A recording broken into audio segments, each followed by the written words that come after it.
আপনারা যদি অন্যায় হাত দেন, আমি কিন্তু বাধ্য হব আপনাদের বিরুদ্ধে আইনি পদক্ষেপ নিতে।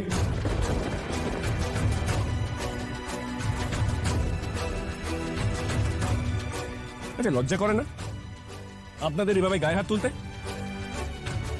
একটা কথা জেনে রাখুন, এখানে লাজু এলে আপনার যে এই কাণ্ডটা করবেন সেটা আমি জেনে পুলিশকে কিন্তু আমি খবর দিয়ে এসেছি। পুলিশ কিন্তু খুব শিগগিরই এসে যাবে। আর পুলিশ যদি এটা দেখে আপনারা কি বলছেন কি করছেন, তাহলে কিন্তু পুলিশ আপনাদের কাউকে ছাড়বে না। শুনেছো?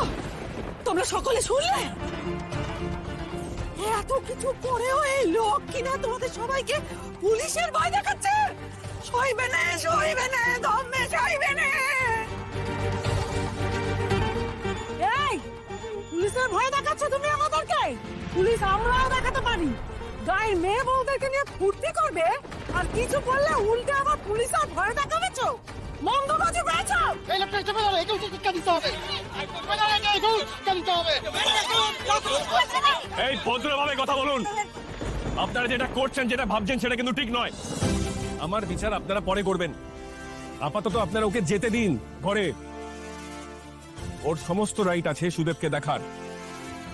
আপনারা এখানে কেউ আটকাতে পারেন না।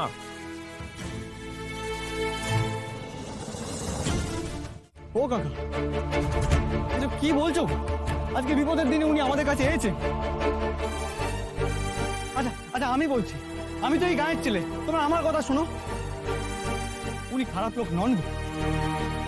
তোমরা আমার মায়ের কথা কান দিও না। আজকে আমার ভাইটা চলে গেছে, তাই আমার মা রাগের মাথায় এসব কথা বলছে।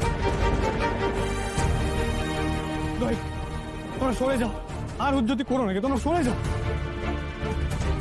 এইসব ঝামেলা না করে আপনারা এতক্ষণ ধরে কি ব্যবস্থা করেছিলেন একটু বলুন। আচ্ছা, পোস্টমর্টমের পর সুদেবের বডিকে এখানে আনা হয়েছে?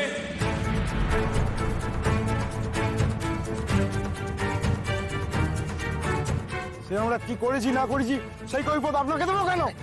আপনি কে? আরে সকাল থেকে তো তাকে আমরা দেখতে পাইনি গো। আমার দুজন বন্ধু এসে বললো তারা নাকি শুনেছ ওই মোহনগঞ্জ স্টেশনে একটা বডি কাটা পড়েছে। সেটা শুনে থেকে এরা কান্নাকাটি করে যাচ্ছে।